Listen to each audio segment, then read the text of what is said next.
how common is, tell us about the dating scene. The dating scene. Like how? So people usually think of Arab culture, they associate arranged marriages with it, but that's not necessarily what happens. So the traditional way is you go to your mom, and be like, yeah, mom, I'm ready. I want to get married. And she looks for a girl for you, and then you go out on a date. You see her. If you guys like each other, you get married. Wait, hang on, back up. Where did she look for a girl? Is she like walking down the street and like, yo, sweetheart, I got the guy for you, man.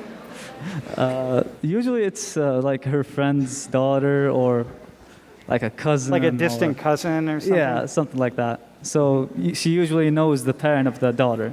So why your mom? Is your dad not involved in that? Or? Well, he is involved, but he can't like actually go and like look for the girl like that.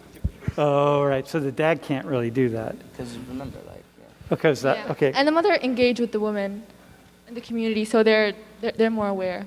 So are your moms? Are they already looking for? No, not my mom. Is your mom? Are they like looking for somebody? Like how's it work? Not looking, but she has someone in mind right now. But when I come up to her and be like, yeah, I'm ready. I have a job. I'm stable. I want to get married. She'll suggest some names for me. So do you know who she has in mind? Probably my cousin, but no. Hey. Yeah. By the way. Okay. Yeah. Okay. Something needs to be cleared up here. No, but listen. When we say cousins, like what we're talking, everybody's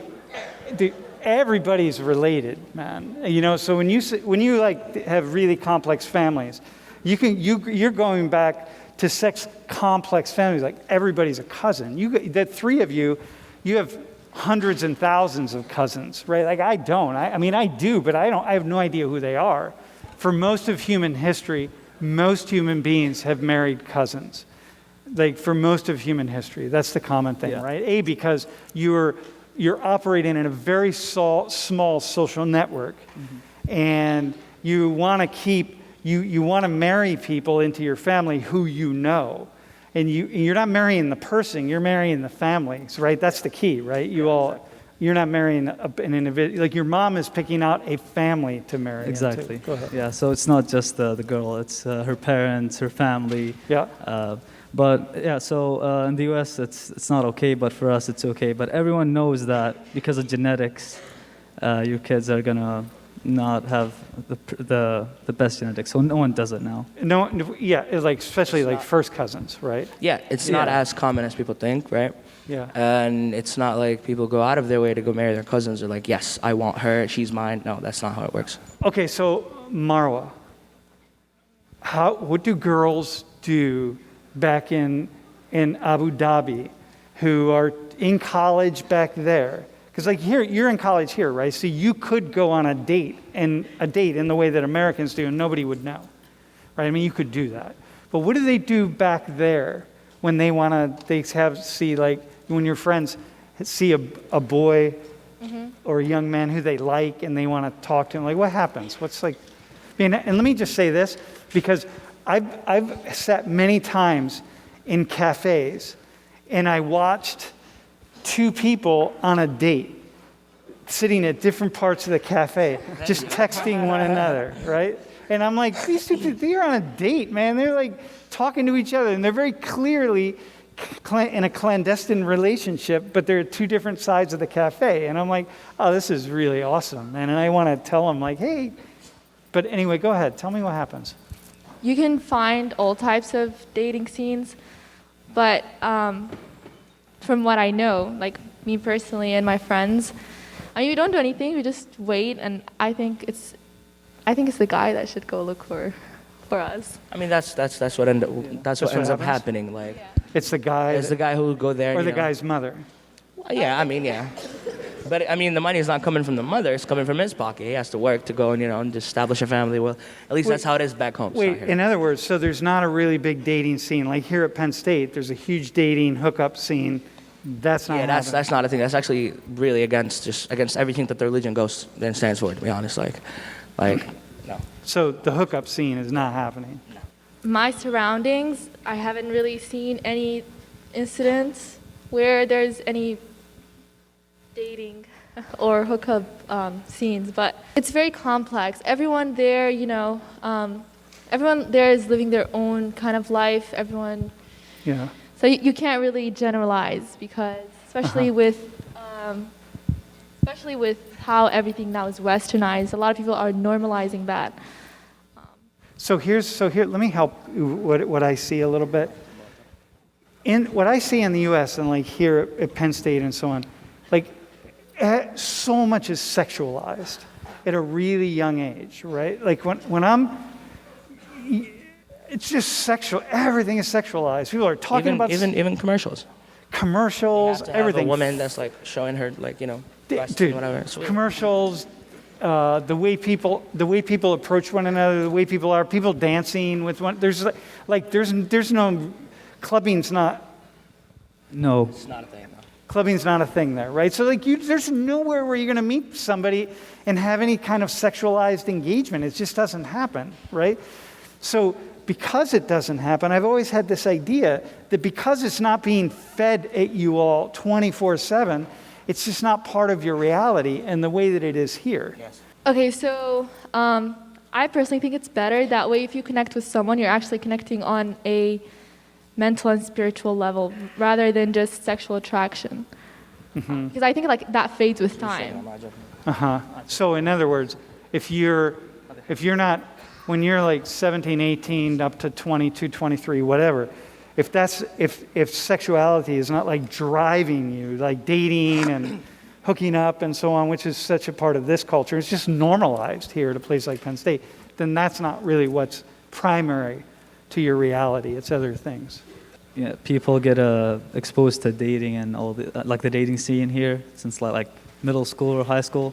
But for us, it's whenever you feel like you're capable of, being with someone. So whether it's after college or later on in your life. So the Haliji students here, Haliji is golf students, right? Yeah. Okay? Yeah. I mean, you guys know that, Yeah, but they're Haliji is golf. golf students, right? So we're talking about Kuwait, Bahrain, Oman, Saudi Arabia, Saudi Arabia, Bahrain. Kuwait, Qatar. Qatar. Haliji students here, there's not some really complex dating scene happening among Haliji students, I whereas think it's inexistent. Like there's nothing. No. it doesn't even exist. No. Does it exist underground though? Like, do you have colleagues who are dating? Maybe and it's just underground. not I don't know. I couldn't tell you. Yeah, you wouldn't know, right? I wouldn't know. No. Yeah. No, all my years of working with Haliji students, there's not like some underground date. It's like it's not even happening. I'm like, dudes, like, what do you? Okay. I was born in Africa, so I really resonate with the idea of like families, like marrying families, not like within marriage, can't but like hear her. marriage is more of like I guess like when you have a bride, you're also connecting with that family. So could you talk a little bit more about marriage itself and what that looks like between the two families and the connections that are made? And I feel here in Western cultures, marriage, the institution of marriage is mostly based on like sexual attraction or maybe a connection. But we don't view marriage, the marriage institution itself like that. We believe that like there are many reasons for someone to get married, whether it's status, wealth, or sexual attraction, or like there are many reasons. So Also it's to not construct just a family that. too. To construct a well-functioning family, you have to be married because in a lot of instances in the United States, in a lot of communities, there's a lot of people that grow up, fatherless or motherless, and it really affects their life.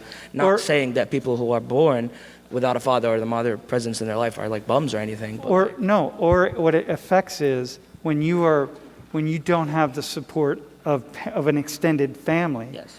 Like I have colleagues here whose extended families live elsewhere. They move to state college. They're trying to raise kids without their parents around and aunts and uncles and grandparents. And it's just like there's no cohesive That's not what a family is. It feels like an office. So for you all, the families, if you don't have support from your family to marry somebody, the whole foundation and this would be same with you, Will collapse, basically. would yeah. collapse, right? Not necessarily. Not necessarily collapsed, but it's not really strong. Not as strong as it would Yeah. be. So what's going on right now? The divorce rates are really skyrocketing throughout the Arab cultures, right? I mean, right now, and I think it's highest in Kuwait. Maybe it's Jordan. Jordan's like 62% of all current marriages are ending within like 4 years. Same in Kuwait. Like, what's? It's not as high as in Saudi or in the Emirates, but like, what's going on that so many marriages are falling apart in the first 4 years, whereas that wasn't true in the past? So, the marriages all across the world are, the divorce rates are going up all across the world. But for us, I think, at least that's an explanation that people came up with, is that in the countries where the dating scene is present, you find divorce rates, higher than normal. So, but what explains that happening in Arab cultures, right? Because it's also going on in Saudi Arabia. Most of the Middle East is getting westernized, so Okay. Rise in westernization and the existence of the dating scene maybe lead to a higher divorce rate. Well, I don't think the existence of a dating rate is like affected anything. I personally haven't been back home in 2 years. I just think that, in COVID, there has been a lot of lockdowns, and if you live with someone for like more than 2 years, I'm pretty sure you'd want to divorce them. But Dude, that's my only like logical explanation. that's what my wife says about me. Because for if you're sure. staying with the kids 24/7, and trust me, it's not like, see, one of the reasons why I stayed in the States for the past 2 years and not went back home is because the restrictions, it is for the greater good. Yeah, right? yeah. Like most of the people in Saudi Arabia are vaccinated now. Things are slowly getting back to normal. But in here, you can go out. Back home, you just can't. There were like curfews and everything. You have to stay home, and so I think people get bored. We're actually seeing rising COVID cases? separation and divorce rates really all over the world. But there's a unique thing happening in Arab cultures. I personally don't know, but I'd love to look into that later. Yeah. What I'm hearing from you is that family is key. Extended family in particular is really, really It's a important. major key. Yeah, basically the whole tribe. The whole tribe. Yeah.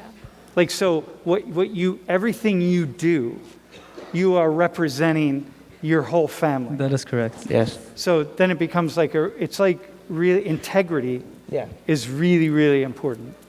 It is an important thing. That's why you have to maintain a certain look. You have to, present yourself a certain way, because you don't want your family to look bad and people behind you to look bad, because as a man and as a woman, you hold up the name of your father and whoever came before him. So you're not trying to, ruin that with Yeah. Okay, so childish everything things is that you do. so like here in the West, we're often looking forward about what's my life going to be, what's my career going to be, how am I going to live for me and me and me, because it's all about me and my nuclear family. Whereas for you, it's like you start this way, looking backwards and saying, okay, where am I coming from? Who am I representing? Who am I a part of? And then you move forward. It's like bringing all of them with you. Yeah, and you use the support of whoever came before you to move forward. I feel like it's better to progress that way. You see how people did before you, and you see the mistakes they committed, and try to avoid that and steer clear from it. And so, in my opinion, I feel like this is really important for you to just move straight forward in life. Well, it's one way to do it. I wouldn't say it's better or worse, but I will say... At least in my opinion. No, I got you. But I will say it works. It works, right? it works. Yeah, I would say it works. Our culture is very family oriented, so everything you're not on your own. So everything you do, you have to consider the people that you left behind, and these same people are gonna support you if you're ever in debt, if you ever need help. And so is that true? Like you're here at Penn State. Are you always thinking about your family? I mean, in a positive way. Yeah. But you're thinking about them and what they're... I mean, I think about them. Yeah, I miss them. But Okay. All right. But I mean, like, as you mentioned, Penn State, like me personally, and I feel like a lot of my my brothers would agree with me.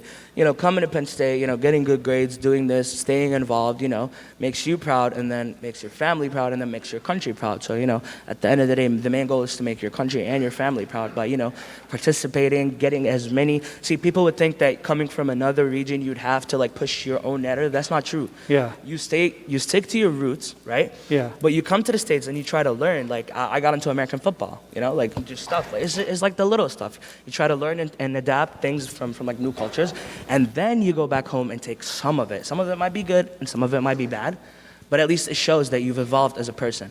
I mean, I studied, I've lived overseas and studied. I don't think I've ever thought about anything I did in another country or in another place that I thought about making my country or my family proud. You know, not maybe my family, but definitely not my country. Like, Yeah, we're told like before we leave the country to study abroad that we're the ambassadors of the country. Yes. Yeah. That we represent the country. yeah. Like, go Okay. make us proud. All right, dude. All right, well, awesome, man. Well, thanks. I would say you made them proud.